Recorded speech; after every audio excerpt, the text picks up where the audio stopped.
Your device is ready to pay. You're now connected to Boatstone. All participants are muted, and they can unmute themselves. ओम नमोर्यंताणं नमो सिद्धाणं नमो आर्याणं नमो वज्रायाणं नमो लोहे सव्वसाहुणम् मंगलं भगवान् वीरो मंगलं गौतमो गणी मंगलं कुन्दकुन्दार्यो जैनधर्मोऽस्तु मंगलम् ओंकारबिंदु संयुक्तं नित्यं जायन्ति योगिनां कामदं मोक्षदं चैव ओंकाराय नमो नमः अहोपकार जिनवरनो कुंदनो ध्वनि दिव्यनो जेन कुंद ध्वनि आप्या अहो आकुरु काननो तुझ ज्ञान ध्यान नो रंग अमया दर्श रहो हो शिव पद तक तुझ संग माता हाथ ग्रह।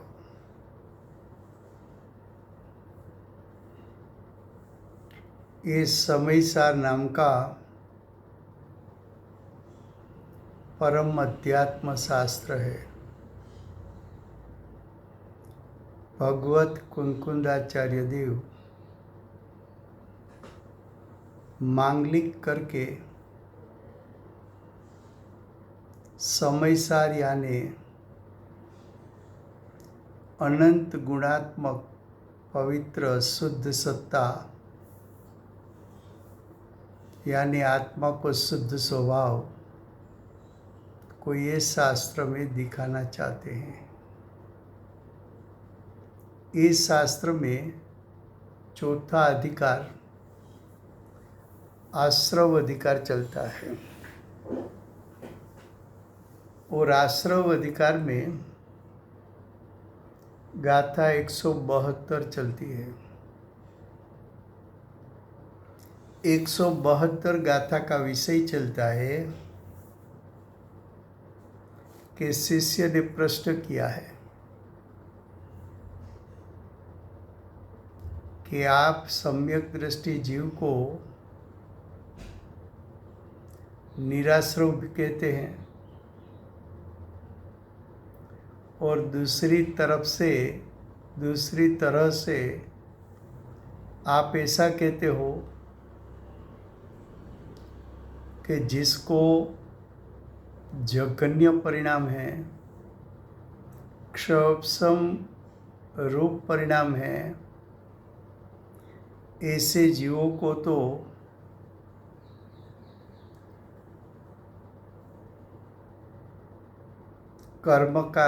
नया कर्म का बंधन होता है।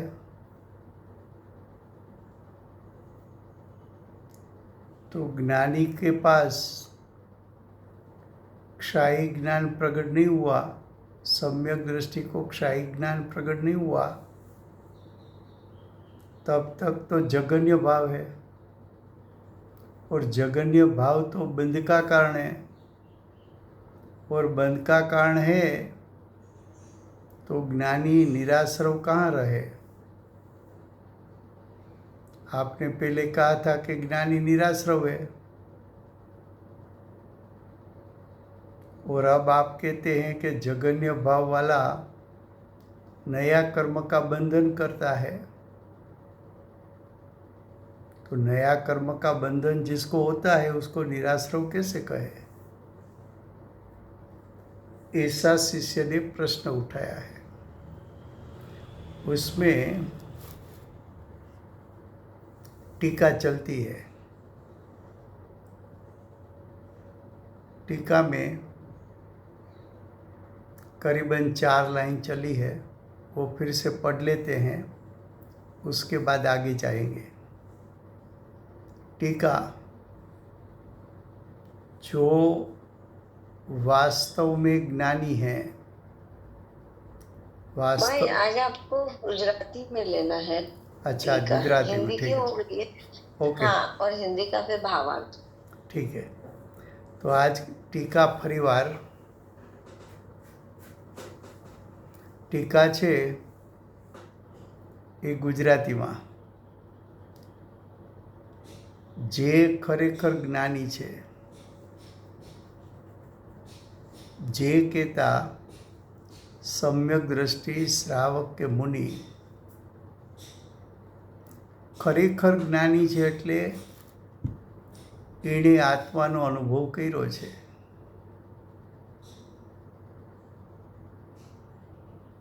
ત્યારે પ્રશ્ન એમ થાય, જે જ્ઞાની નથી એના માટે શું? તો કે જે જ્ઞાની નથી એ જ્ઞાયકનું સ્વરૂપ ચિંતન મનનમાં લઈ આત્માના લક્ષણ દ્વારા આત્માના ત્રિકાળ શુદ્ધ સ્વભાવને ગ્રહી લે તો આત્માનું લક્ષણ શું છે? લક્ષણ દ્વારા લક્ષને ગ્રહવો કઈ રીતે અને લક્ષનું સ્વરૂપ શું છે એનું વારંવાર ચિંતન મનન કરવું. જેને સમ્યક દર્શન જ્ઞાન ચારિત્ર પ્રગટ થયા નથી એણે શું કરવું?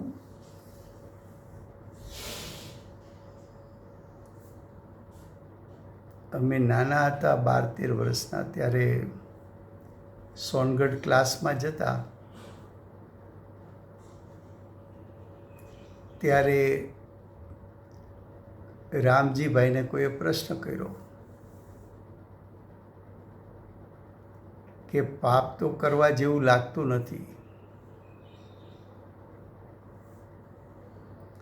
અને આત્માનો અનુભવ થાય એટલો પુરુષાર્થ ચાલતો નથી, તો અમારે શું કરવું? એટલે પ્રશ્ન પૂછનારને ઉત્તરની એવી અપેક્ષા છે કે શુભ ભાવ કરો એમ કહે. રામજીભાઈ એવો જવાબ ના આપ્યો.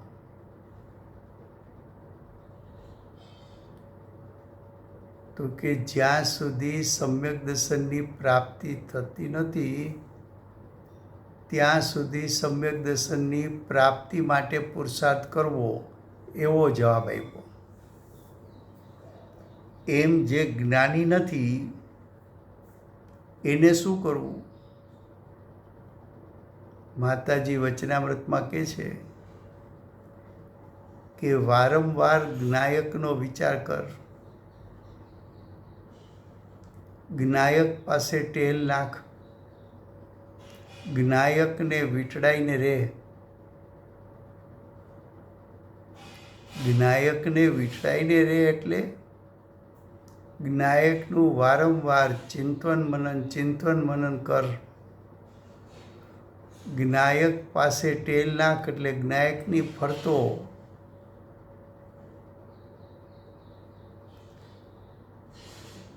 જ્ઞાયક સંબંધી વિચાર ચાલવો એ જ્ઞાયક પાસે ટેલ નાખવી. એમાં ક્યાંક રસ્તો મળે તો અંદર પ્રવેશી જવું એમ.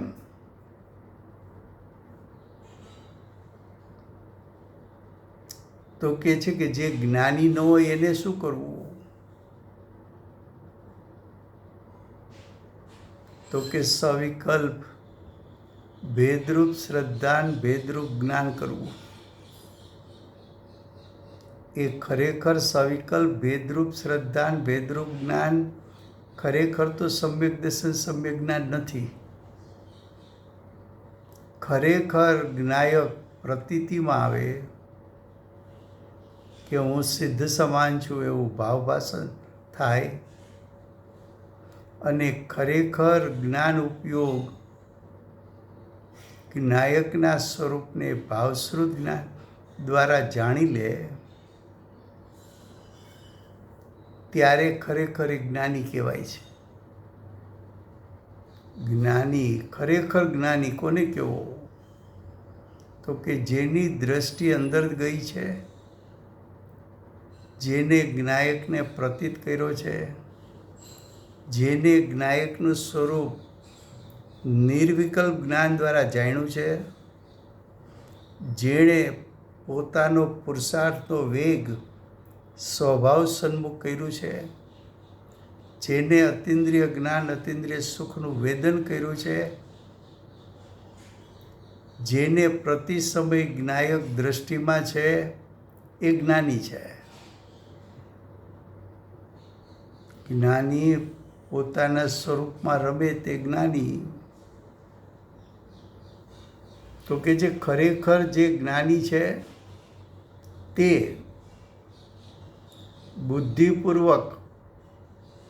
બુદ્ધિપૂર્વકના ઘણા અર્થ છે.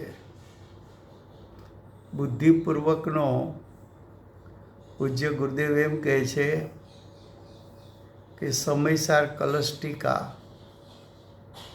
એની ટીકાના રચયિતા રાજમલજી પાંડે છે. એને બુદ્ધિપૂર્વકના બે અર્થ કર્યા છે. એક અર્થ છે કે જે આપણા જ્ઞાનમાં રાગ પકડાતો નથી એને અબુદ્ધિપૂર્વક કહેવાય, અને રાગ પકડાય છે બુદ્ધિપૂર્વક કહેવાય. બીજું, રાગ કરવાની ઈચ્છા, રાગની રુચિ. રાગની રુચિ છે તો બુદ્ધિપૂર્વક કહેવાય. રાગની રુચિ છૂટી ગઈ છતાં રાગ થાય તો એ અબુદ્ધિપૂર્વક. તો અહીં કે છે બુદ્ધિપૂર્વક. શું કહે છે? જે ખરેખર જ્ઞાની છે તે એટલે તે જ્ઞાની. બુદ્ધિપૂર્વક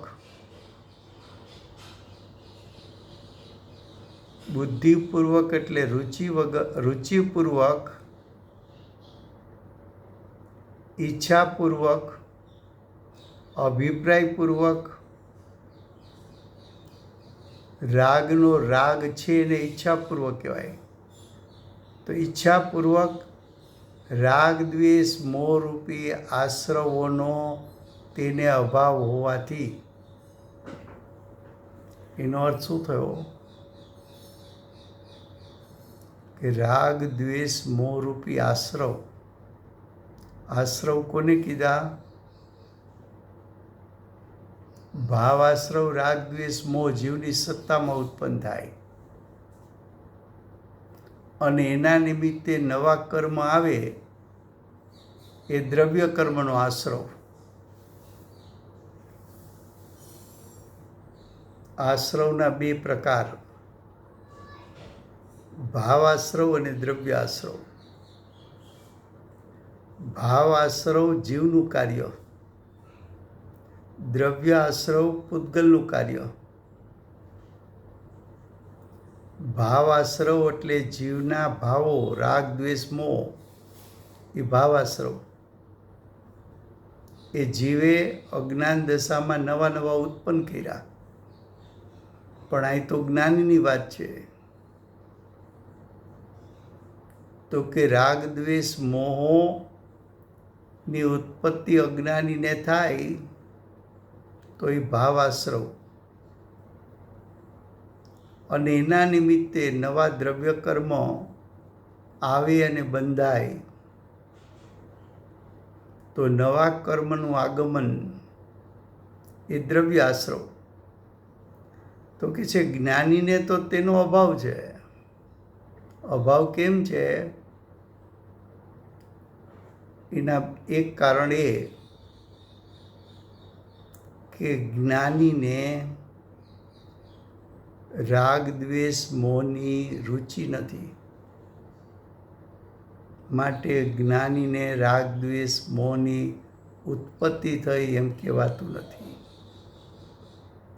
માટે જ્ઞાની ભાવાશ્રવના કરતા નથી. ભાવાશ્રવના કરતા નથી તો એના નિમિત્તે આવતા દ્રવ્યાશ્રવો એના પણ કરતા કહેવામાં આવતા નથી. એક વાત. હવે બીજી વાત કે જ્ઞાનીને પોતાના જ્ઞાનના ક્ષયોપશમ અનુસાર રાગ દ્વેષ જણાય છે. અમુક રાગ દ્વેષ જણાય છે, પણ સૂક્ષ્મ અબુદ્ધિપૂર્વકના રાગ દ્વેષ જણાતા નથી. તો જે રાગ દ્વેષ જણાય છે એને તો જ્ઞાની હેય કરે છે, એને તો જ્ઞાની નાશ કરે છે. પણ જે જણાતા નથી એટલા સૂક્ષ્મ છે કે જે જણાતા નથી એવા રાગ દ્વેષ એને અબુદ્ધિપૂર્વકના રાગ દ્વેષ કહે છે. તો જ્ઞાની બુદ્ધિપૂર્વકના રાગ દ્વેષનો કરતા નથી, પણ અબુદ્ધિપૂર્વકના રાગ દ્વેષના કરતા છે. તો કે બુદ્ધિપૂર્વકના રાગ દ્વેષ કરતા નથી, માટે એટલો ભાવાશ્રવ નથી. ભાવાશ્રવ નથી માટે નવા દ્રવ્ય કર્મનો બંધ પણ નથી. માટે જ્ઞાનીને બુદ્ધિપૂર્વક કહો, ઈચ્છાપૂર્વક કહો, રુચિપૂર્વક કહો, અભિપ્રાયપૂર્વક કહો, તો કે રાગ દ્વેષ મોહરૂપી આશ્રવોનો તેને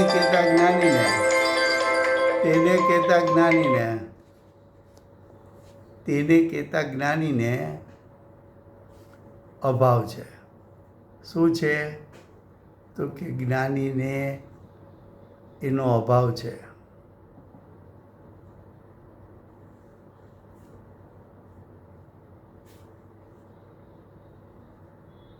હવે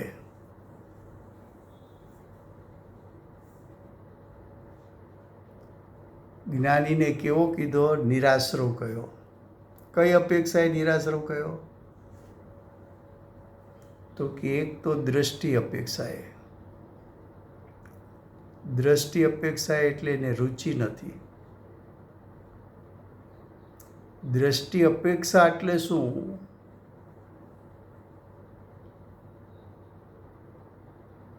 તો કે જ્ઞાનીની દ્રષ્ટિ જ્ઞાયક ઉપર પડી. એ જ્ઞાયક કેવો છે? તો કે પુણ્ય પાપથી રહિત છે. એટલે કે પુણ્ય આશ્રવ પાપ આશ્રવથી રહિત છે. જ્ઞાયક કેવો છે? મોહ રાગ દ્વેષથી રહિત છે. જ્ઞાયક કેવો છે? વિકાર રહિત, વિભાવ રહિત છે. જ્ઞાયક કેવો છે? કર્મના નિમિત્તે ઉત્પન્ન થતા નૈમિત્તિક પરિણામ, એ નૈમિત્તિક પરિણામથી પણ જ્ઞાયક રહિત છે. તો જ્ઞાનીની દ્રષ્ટિ જ્ઞાયક ઉપર એક વખત નિર્વિકલ્પ દ્રષ્ટિ થઈ, પછી જ્ઞાનીની દ્રષ્ટિ જ્ઞાયક ઉપરથી ખસતી નથી. ખસતી નથી એટલે શું? તો કે જ્ઞાનીને હું જ્ઞાયક છું, જ્ઞાયક છું, જ્ઞાયક છું, જ્ઞાયક છું, એ ભાવ ક્યારેય છૂટતો નથી. ચાહે નિર્વિકલ્પ દશા હો, ચાહે સવિકલ્પ દશા હો, ચાહે અંતરંગ પ્રવૃત્તિ ચાલતી હો, કે ચાહે બાહ્ય પ્રવૃત્તિમાં જોડાયેલો હોય તો પણ જ્ઞાનીને હું જ્ઞાયક છું, જ્ઞાયક છું, જ્ઞાયક છું એ ભાવ ન છૂટવો, એને એમ કહેવામાં આવે છે કે જ્ઞાનીની દ્રષ્ટિ જ્ઞાયક ઉપર છે. જેમ આપણે અંતરંગ પ્રવૃત્તિ કરીએ કે બાહ્ય પ્રવૃત્તિ કરીએ, અંતરંગ પ્રવૃત્તિ એટલે ચિંતન મનન. ચિંતન મનન કરીએ કે બાહ્યમાં અન્ય પ્રવૃત્તિ કાંઈ પણ કરીએ, બંને પ્રવૃત્તિ કાળે હું મનુષ્ય છું, મનુષ્ય છું, મનુષ્ય છું એવી દ્રષ્ટિ છૂટતી નથી. એ દ્રષ્ટિ મિથ્યા દ્રષ્ટિ છે. જ્ઞાનીને હું જ્ઞાયક છું, જ્ઞાયક છું, જ્ઞાયક છું એ ભાવ છૂટતો નથી. એ દ્રષ્ટિ સમ્યક દ્રષ્ટિ છે. એની દ્રષ્ટિ સમ્યક છે. અને હું જ્ઞાયક જે પ્રતીતિમાં આવ્યો એ પ્રતીતિ જ્ઞાનીને જતી નથી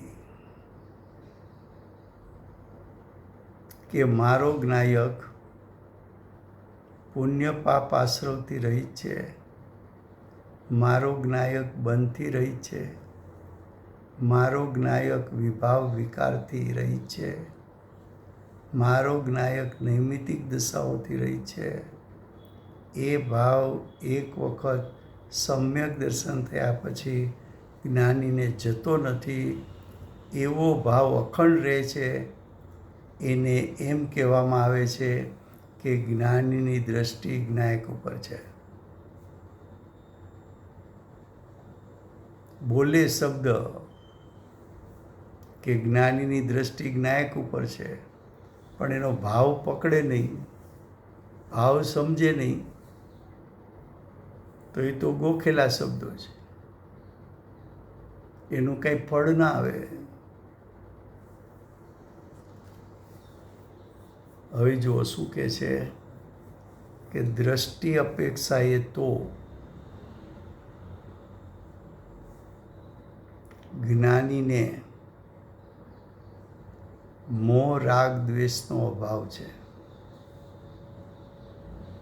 મોહ રાગ દ્વેષ ભાવાશ્રવ છે, એનો અભાવ છે. જો ભાવાશ્રવ ઉત્પન્ન થયા નથી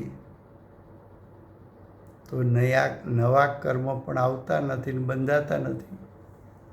માટે નવા કર્મના આશ્રવોનો પણ જ્ઞાનીને અભાવ છે. એ દ્રષ્ટિ અપેક્ષાએ. હવે આગળ શું કહે છે? પરંતુ ત્યાં એટલે જ્ઞાનીની ભૂમિકામાં, ત્યાં કોને કહેવું? તો કે ત્યાં એટલે જ્ઞાનીની ભૂમિકામાં એટલું વિશેષ છે કે આ દ્રષ્ટિની વાત કરી, પણ હજી બીજી વિશેષ વાત તો કરો એમ કે છે. એટલું વિશેષ છે કે તે જ્ઞાની જ્યાં સુધી, કયો જ્ઞાની? તો કે જે સમ્યક દ્રષ્ટિ છે, શ્રાવક છે કે મુનિ છે, એટલે સાધક. જ્ઞાની એટલે સાધક. સાધક જ્યાં સુધી જ્ઞાનને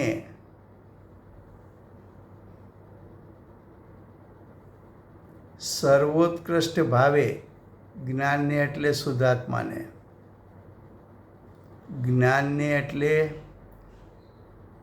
શુદ્ધ ચૈતન્ય ઘન ભગવાન આત્મા, એને જ્ઞાન કેવું છે. જ્ઞાનને સર્વોત્કૃષ્ટ ભાવ કયો છે? ઉત્કૃષ્ટમાં ઉત્કૃષ્ટ ભાવ કયો છે? તો કે ક્ષાયિક ભાવ. અનંત ચતુષ્ટય. સર્વોત્કૃષ્ટ ભાવ એટલે અનંત ચતુષ્ટય.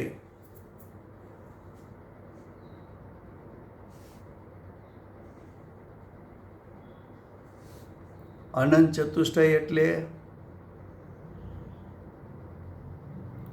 અનંત જ્ઞાન એટલે જ્ઞાનની પરિપૂર્ણતા. અનંત દર્શન એટલે દર્શનની પરિપૂર્ણતા. અનંત સુખ એટલે સુખની પરિપૂર્ણતા. અને અનંત વીર્ય એટલે વીર્ય ગુણની પરિપૂર્ણતા.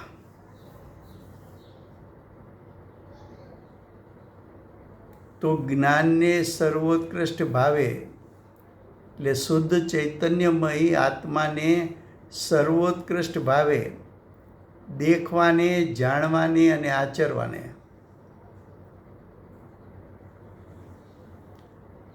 ત્રિકાળ શુદ્ધાત્માને ક્ષાયિક સમ્યક દર્શન પ્રગટ કરીને શ્રદ્ધાનમાં લે, ક્ષાયિક જ્ઞાન પ્રગટ કરીને એને જાણ અને ક્ષાયિક આચરણ તું પ્રગટ કર.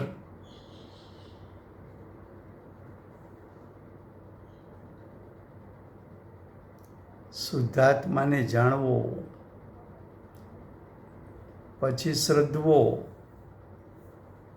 અને પછી આચરણ કરવું.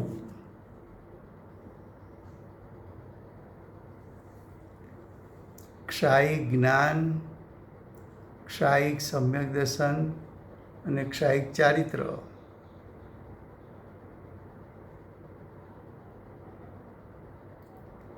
આચરે છે ત્યાં સુધી તેને એટલે જ્ઞાનીને પણ જગન્ય ભાવની અન્યથા અનુપપત્તિ વડે,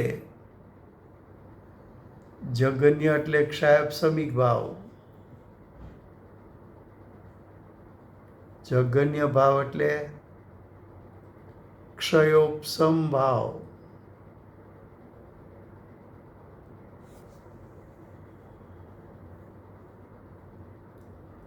જગન્ય ભાવની અન્યથા અનુપત્તિ વડે, અર્થાત બ્રેકેટમાં લખ્યું છે જગન્ય ભાવ અન્ય રીતે નહીં બનતો હોવાને લીધે જેનું અનુમાન થઈ શકે છે એવા અબુદ્ધિપૂર્વક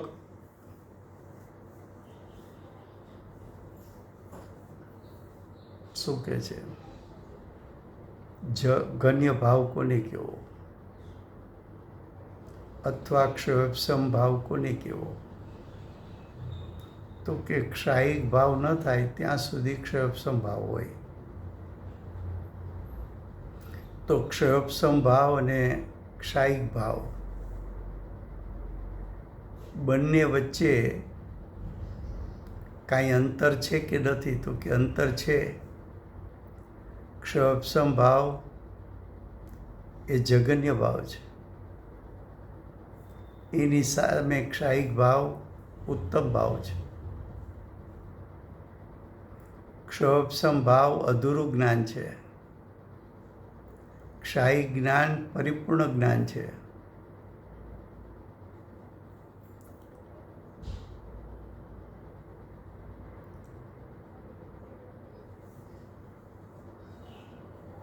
હવે આ જગન્ય ભાવ ઉત્પન્ન થયો કેમ કે ક્ષાયિક ભાવ હજી ઉત્પન્ન નથી થયો. હવે કે છે જેનું અનુમાન થઈ શકે છે, જેનું એટલે અબુદ્ધિપૂર્વક રાગનું.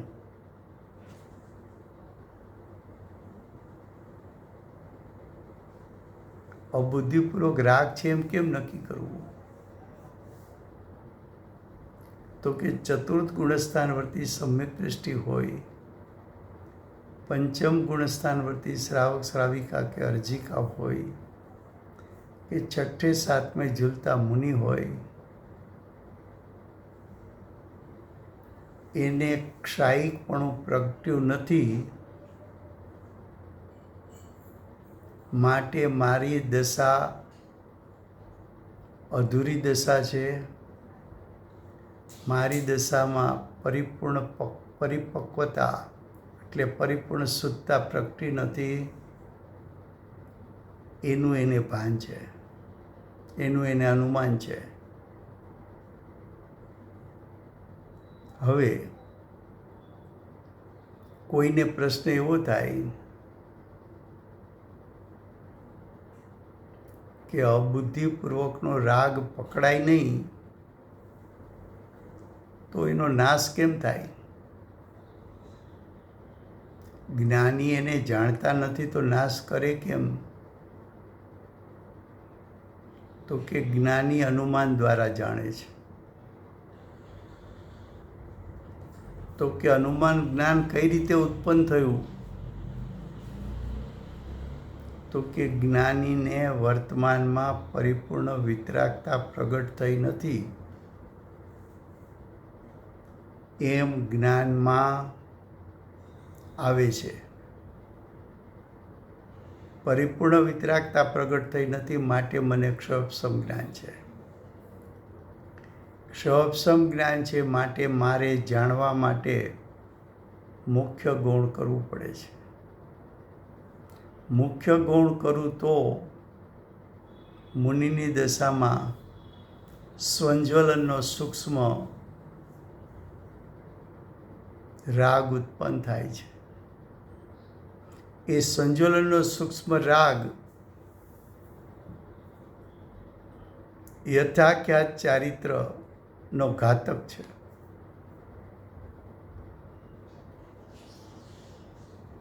પણ એ રાગ એટલો સૂક્ષ્મ છે કે મારું જ્ઞાન એને જાણી શકતું નથી, પ્રત્યક્ષ જાણી શકતું નથી, માટે અનુમાનથી જાણું છું.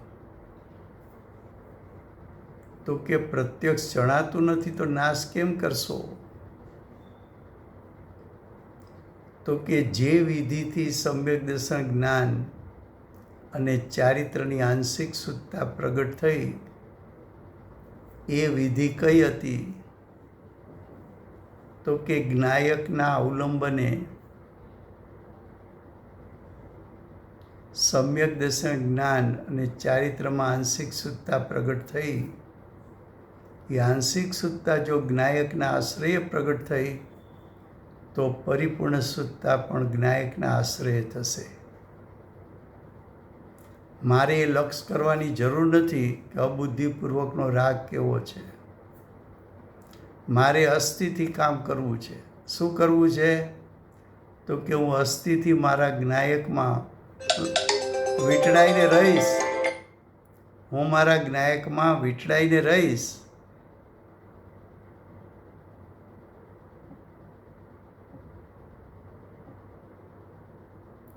હું મારા જ્ઞાયકમાં જો વીંટળાઈને રહીશ તો શુદ્ધિની વૃદ્ધિ થયા કરશે. અને શુદ્ધિની વૃદ્ધિ થયા કરશે તો એક સમય એવો આવશે કે અબુદ્ધિપૂર્વકનો રાગ નાશ પામશે અને મને પરિપૂર્ણ શુદ્ધતાની પ્રગટતા થશે. જો હવે શું કહે છે?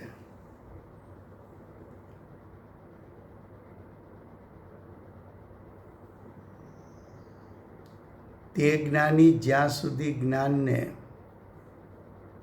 એટલે શુદ્ધાત્માને સર્વોત્કૃષ્ટ ભાવે એટલે ક્ષાયિક ભાવે દેખતો નથી, જાણતો નથી ને આચરતો નથી,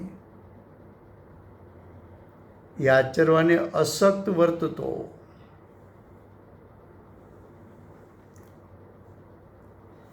અજ્ઞાની ને અબુદ્ધિપૂર્વકનો રાગ ઉત્પન્ન થાય છે એ કર્મના ઉદયને કારણે થાય છે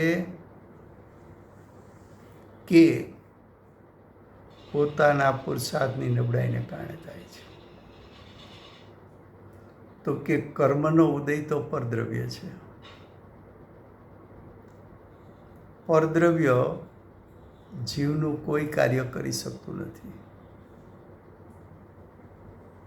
એટલે મને અબુદ્ધિપૂર્વકનો અલ્પ રાગ ઉત્પન્ન થયો છે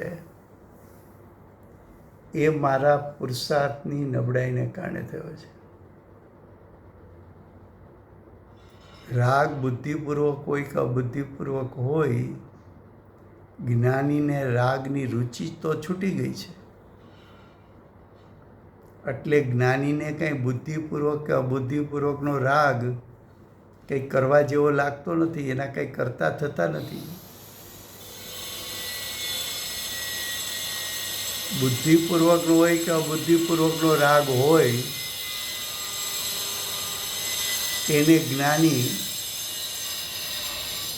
છોડવા માગે છે. બુદ્ધિપૂર્વકનો તો છોડી દીધો, અબુદ્ધિપૂર્વકનો તો કે અબુદ્ધિપૂર્વકનો પણ કઈ રીતે છૂટે તો જ્ઞાનીને ખ્યાલ છે કે રાગ કોઈ પણ હોય, બુદ્ધિપૂર્વક કે અબુદ્ધિપૂર્વકનો, બધા રાગ ને છોડવાની, ત્યાગવાની, નાશ કરવાની વિધિ ને રીત એક છે કે જ્ઞાયક સ્વભાવનું અવલંબન લે.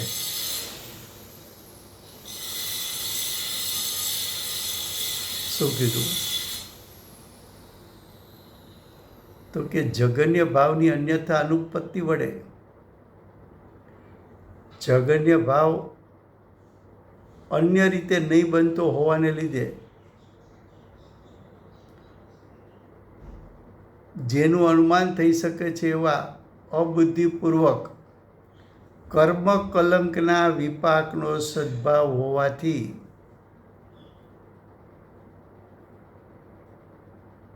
જો જ્ઞાનીને રાગની રુચિ નથી, એટલે જે રાગ ઉત્પન્ન થયો એની જવાબદારી કર્મના ઉદય ઉપર નાખી.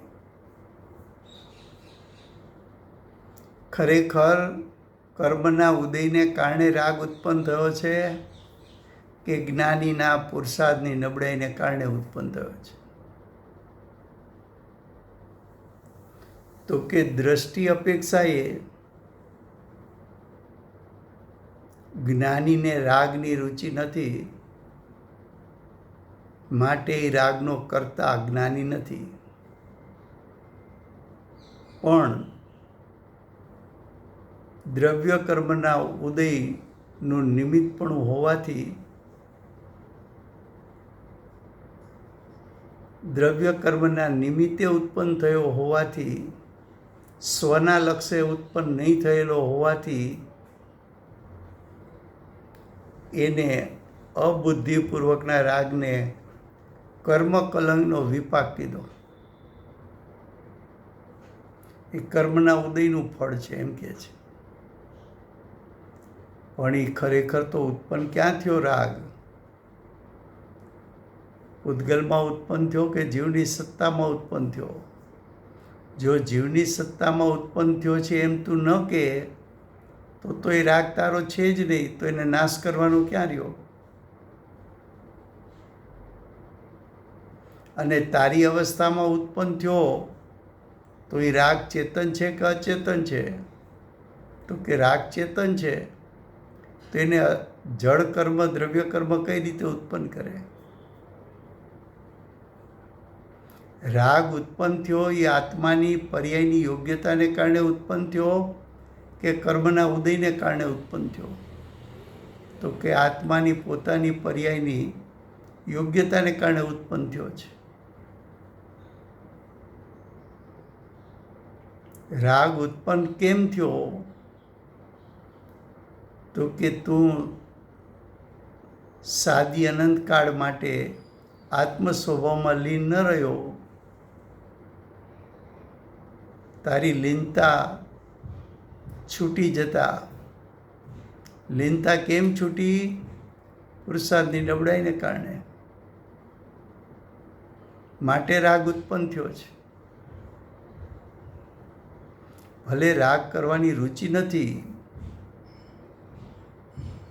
પણ ચારિત્રનો દોષ ઉત્પન્ન થયો છે તો તારી સત્તામાં ઉત્પન્ન થયો છે.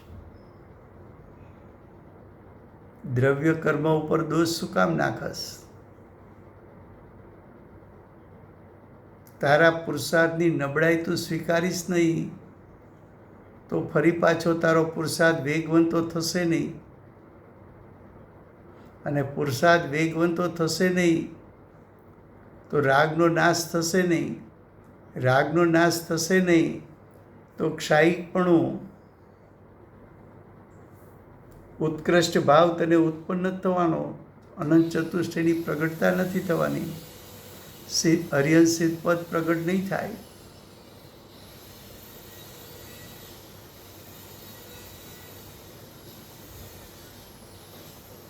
તો કે કર્મ કલંકના વિપાકનો સદભાવ હોવાથી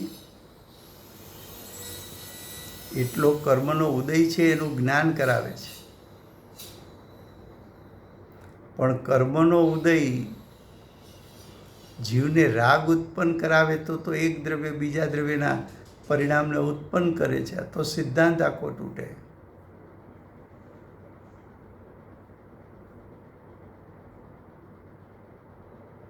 એ તો એટલું કેવું છે કે આટલો કર્મના ઉદય તરફ આટલું લક્ષ છે માટે તને રાગની ઉત્પત્તિ થઈ છે.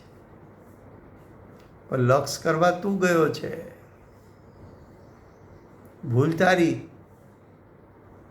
સ્વભાવમાં ટકવાને બદલે કર્મના ઉદયમાં જોડાણો. તો કે છે કર્મ કલંકના વિપાકનો સદભાવ હોવાથી ઉદ્ગલ કર્મનો બંધ થાય છે. ભલે જ્ઞાની હો, જેટલો રાગ થશે એટલો કર્મનો બંધન છે, જેટલું સ્વભાવમાં જોડાણ છે એટલી શુદ્ધતા છે. તો જ્ઞાનીને ઉદ્ગલ કર્મનો બંધ થાય છે માટે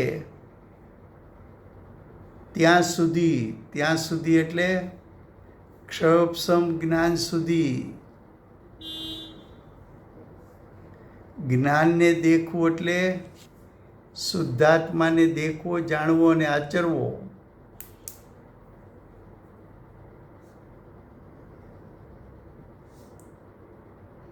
જ્ઞાનને એટલે શુદ્ધાત્માને દેખવું, જાણવું ને આચરવું કે જ્યાં સુધીમાં જ્ઞાનનો જેવડો પૂર્ણ ભાવ છે તેવડો, પૂર્ણ ભાવ એટલે ક્ષાયિક ભાવ. પેલા સર્વોત્કૃષ્ટ કયો હતો, હવે પૂર્ણ ભાવ કીધો.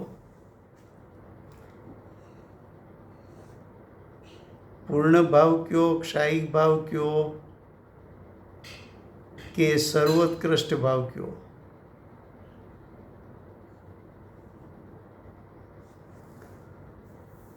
તો કે છે સર્વોત્કૃષ્ટ ભાવ છે તેવડો દેખવામાં, જાણવામાં અને આચરવામાં બરાબર આવી જાય ત્યારથી સાક્ષાત જ્ઞાની થયો. સાક્ષાત જ્ઞાની કોને કહેવા?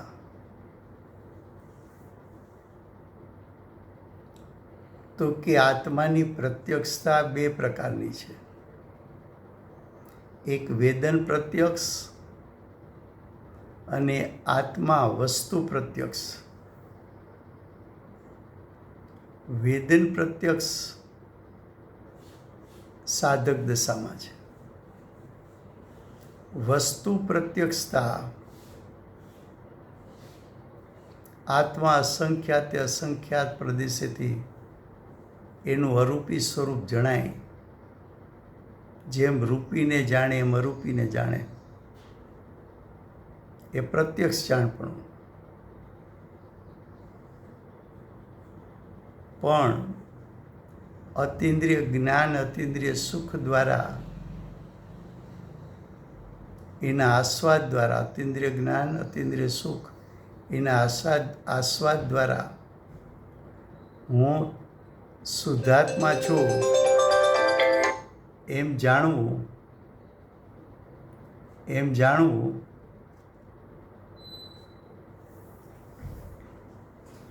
એ વેદન પ્રત્યક્ષ. વેદન પ્રત્યક્ષતા ક્યાં સુધી? તો કે ક્ષયોપશમ જ્ઞાન છે ત્યાં સુધી વેદન પ્રત્યક્ષતા. ક્ષાયી જ્ઞાન છે ત્યારે આત્મા, અરૂપી આત્મા અસંખ્યાત અસંખ્યાત પ્રદેશ સહિત જણાવો, એ વસ્તુ પ્રત્યક્ષતા.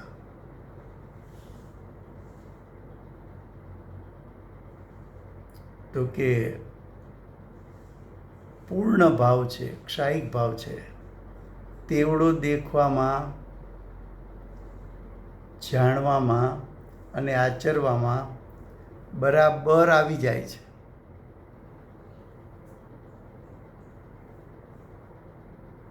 ત્યારથી સાક્ષાત જ્ઞાની થયો થકો આત્મા સર્વથા, એટલે હવે સાદી અનંતકાળ માટે. ક્યારે? તો કે જ્યારે ક્ષાયિકપણું પ્રગટ્યું, જ્યારે ક્ષાયિક જ્ઞાન, ક્ષાયિક દર્શન, ક્ષાયિક સુખ, ક્ષાયિક વીર્ય પ્રગટ થયું, જ્યારે જ્ઞાનની પરિપૂર્ણતા વર્તમાન પર્યાયમાં પ્રગટ થઈ, દર્શન ગુણની પરિપૂર્ણતા વર્તમાન પર્યાયમાં પ્રગટ થઈ, સુખ ગુણની પરિપૂર્ણતા વર્તમાન પર્યાયમાં પ્રગટ થઈ, અને પુરુષાર્થ પરિપૂર્ણ વર્તમાન સમયે પ્રગટ થયો, એવા આત્માને હવે સર્વથા એટલે સાદી અનંતકાળ માટે એ નિરાશ્રવ છે. એટલે કે મોહ રાગ દ્વેષ રહિત છે. ને મોહ રાગ દ્વેષને કારણે આવતા દ્રવ્ય કર્મ કે નો કર્મથી રહિત છે. તો કે ત્યારે એ સર્વથા નિરાશ્રવ જ હોય છે.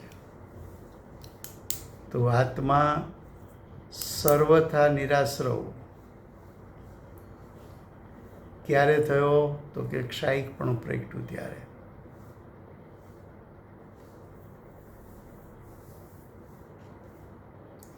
સર્વથા શબ્દનો અર્થ અહીં છે હવે સાદી અનંતકાળમાં ક્યારે પણ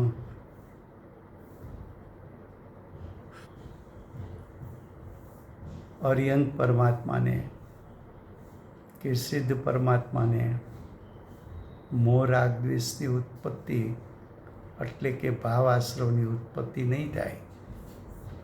ભાવાશ્રવ ઉત્પન્ન ન થાય તો એના નિમિત્તે દ્રવ્ય આશ્રવો પણ આવતા નથી.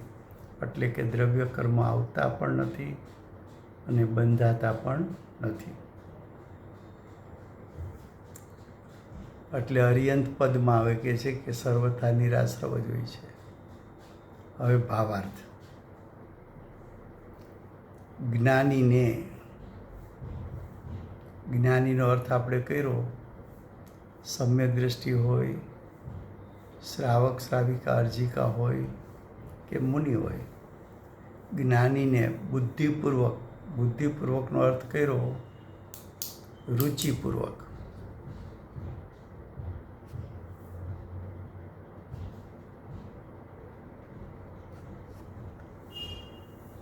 રાગ દ્વેષ મોહનો અભાવ હોવાથી,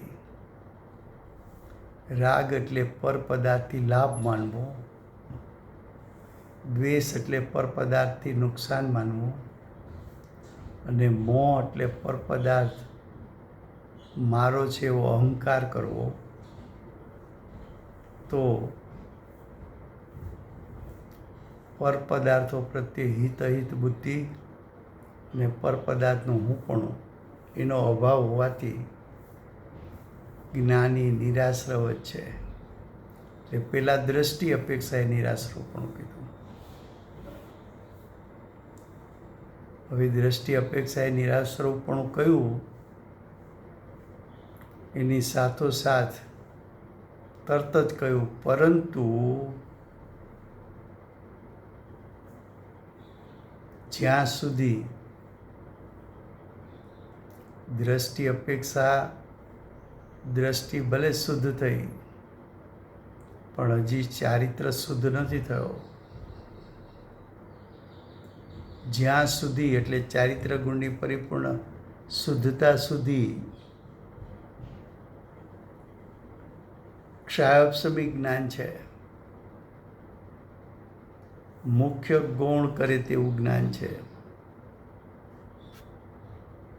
ક્ષાયોપશમી જ્ઞાનનું કાર્ય શું? મુખ્ય ગૌણ કરે તેવું જ્ઞાન છે. મુખ્ય કરે તો રાગ, ગૌણ કરે તો દ્વેષ. તો રાગ દ્વેષની ઉત્પત્તિ થાય એવું જ્ઞાન વિદ્યમાન છે. ત્યાં સુધી એટલે ક્ષાયોપશમી જ્ઞાન સુધી.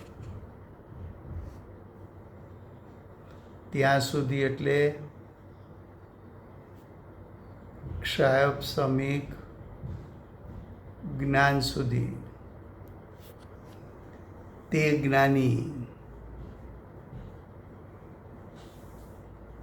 જ્ઞાની એટલે સમ્યક દ્રષ્ટિ હોય, શ્રાવક હોય કે મુનિ હોય, તે જ્ઞાની જ્ઞાનને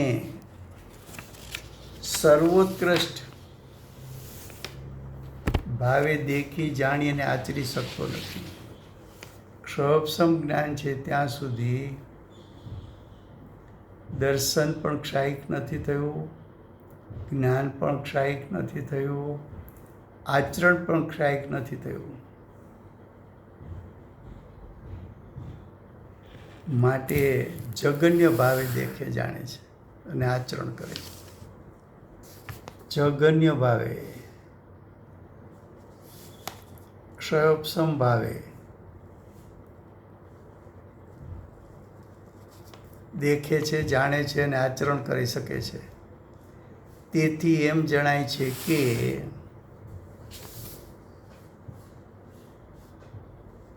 પેલા એમ કીધું કે જ્ઞાની નિરાશ્રવ છે, વળી વચ્ચે પરંતુ શબ્દ મૂક્યો. દ્રષ્ટિ અપેક્ષા એને નિરાશ્રવ છે,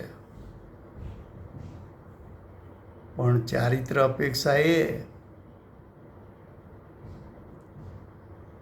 તો કે ચારિત્ર અપેક્ષા એ તો જ્ઞાનીને હજુ અબુદ્ધિપૂર્વક કર્મ કલંકનો વિપાક વિદ્યમાન છે.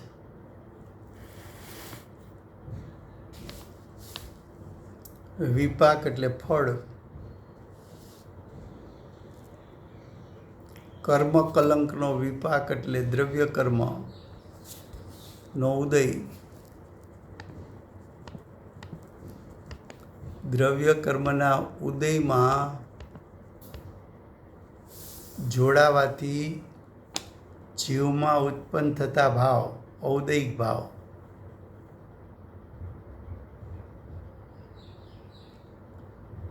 અબુદ્ધિપૂર્વક એટલે બુદ્ધિમાં ન પકડાય એવો સૂક્ષ્મ દ્રવ્ય કર્મનો ઉદય ચાલુ છે.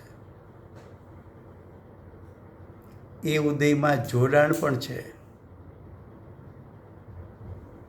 તો જીવમાં નૈમિતિક દશા રાગદ્વેષ રૂપે ઉત્પન્ન થઈ છે. એ દ્રવ્ય કર્મનું ફળ છે એમ કહે છે. દ્રવ્ય કર્મનું ફળ છે કે જીવની નબળાઈનું ફળ છે? તો કે જીવના પુરુષાર્થની નબળાઈનું ફળ છે. તો કે છે કર્મ કલંકનો વિપાક અર્થાત ચારિત્ર મોહ સંબંધી રાગ દ્વેષ વિદ્યમાન છે. અબુદ્ધિપૂર્વક કર્મનો ઉદય છે તો રાગ દ્વેષ પણ અબુદ્ધિપૂર્વકના છે. અને રાગ દ્વેષ છે તેથી તેને એટલે જ્ઞાનીને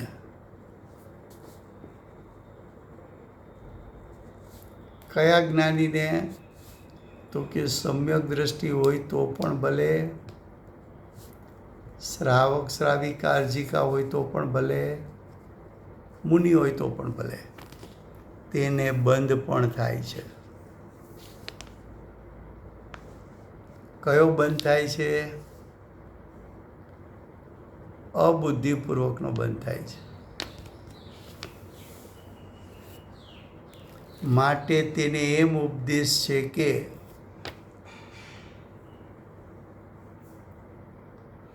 જ્યાં સુધી કેવળ જ્ઞાન ન ઉપજે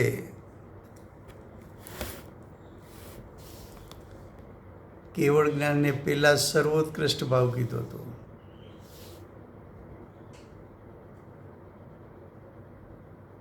હવે કેવળ જ્ઞાન ચોખ્ખું લખ્યું. કેવળ જ્ઞાન ન ઉપજે ત્યાં સુધી જ્ઞાનનું જ નિરંતર ધ્યાન કરવું. જ્ઞાનનું એટલે જ્ઞાયકનું.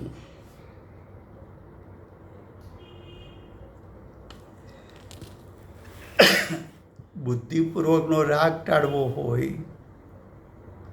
કે અબુદ્ધિપૂર્વકનો રાગ ટાળવો હોય તો બંનેની વિધિ ને રીત તો એક જ છે. કઈ છે? જ્ઞાનનું જ એટલે જ્ઞાયકનું જ નિરંતર અંતર પડ્યા વગર ધ્યાન કરવું. ધારા પ્રવાહ રૂપે આત્મ સ્વભાવમાં લીન થઈ જા. બહાર આવતો નહીં. શ્રેણી આરોહણ કરી તે કરી, હવે ક્યાંય રોકાતો નહીં. એને નિરંતર ધ્યાન કરવું. જ્ઞાનને જ દેખવું, જ્ઞાનને જ જાણવું અને જ્ઞાનને જ આચરવું. જ્ઞાન એટલે આત્મા. આત્માને જ દેખવો, આત્માને જ જાણવો અને આત્માને જ આચરવો. આત્મામાં સ્થિરતા કરવી, આચરવું. આ જ માર્ગે એટલે કે આ પદ્ધતિથી, આ રીતે જ દર્શન જ્ઞાન ચારિત્રનું પરિણમન વધતું જાય છે. એ જે ક્ષયપસમ રૂપે છે એ ક્ષાયિક રૂપે થશે.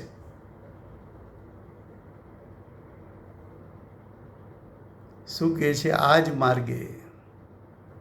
કયા માર્ગે? તો કે આત્મ સ્વભાવના અવલંબનનો જે માર્ગ લીધો છે એ જ માર્ગે દર્શન જ્ઞાન ચારિત્રનું પરિણમન વધતું જાય છે. અને એમ કરતા કેવળ જ્ઞાન પ્રગટે છે. આખી વિધિને રીત બતાવી દીધી 4 થી 14 ગુણસ્થાનની. તારે સમ્યક દર્શન જ્ઞાન ચારિત્ર પ્રથમ પ્રગટવું હોય તો એ જ્ઞાયકનો આશ્રય લે. અને તારે સિદ્ધ પદ પ્રગટ કરવું હોય તો પણ આત્માના ત્રિકાળ શુદ્ધ સ્વભાવનો આશ્રય લે. કેવળ જ્ઞાન પ્રગટે ત્યારથી આત્મા સાક્ષાત જ્ઞાની છે. સાક્ષાત એટલે આત્માને પ્રદેશ સહિત, અરૂપી પ્રદેશ સહિત જાણવો.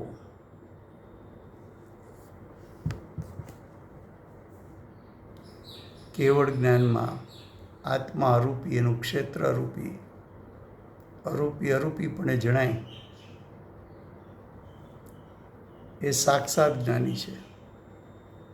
અને સર્વ પ્રકારે નિરાશ્રવ છે. હવે એને કોઈ પણ પ્રકારનો ભાવ આશ્રવ કે દ્રવ્ય આશ્રવ નથી.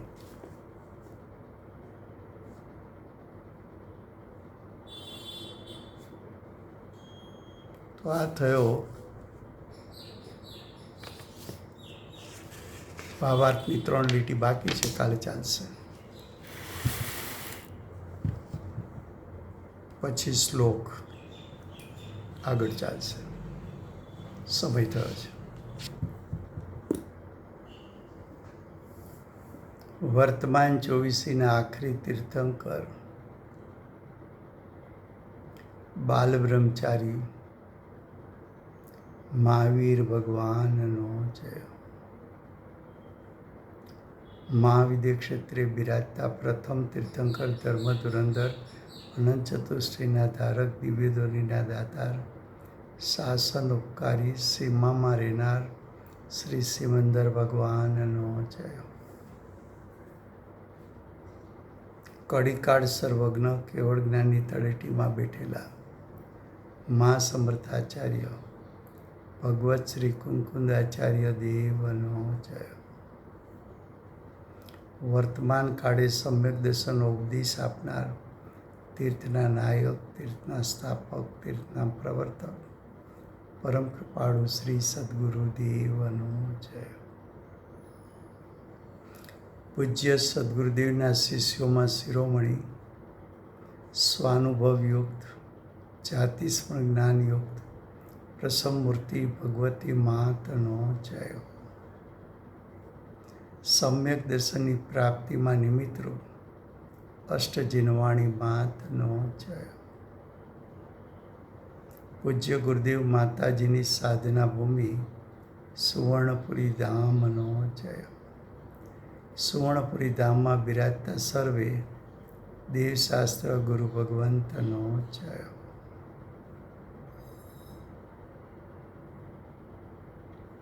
વર્તમાન ગુરુ અને ધાતુકી મહાવિદ્ય ક્ષેત્રના ભાવિ તીર્થંકર શ્રી સૂર્યકૃતિનાથ ભગવાનનો જય. શ્રી સૂર્યકૃતિનાથ ભગવાનના સમવસરણના મુખ્ય ગણધર દેવેન્દ્ર કૃતિનાથ ભગવાનનો જય. પરમ દિગંબર જૈન ધર્મનો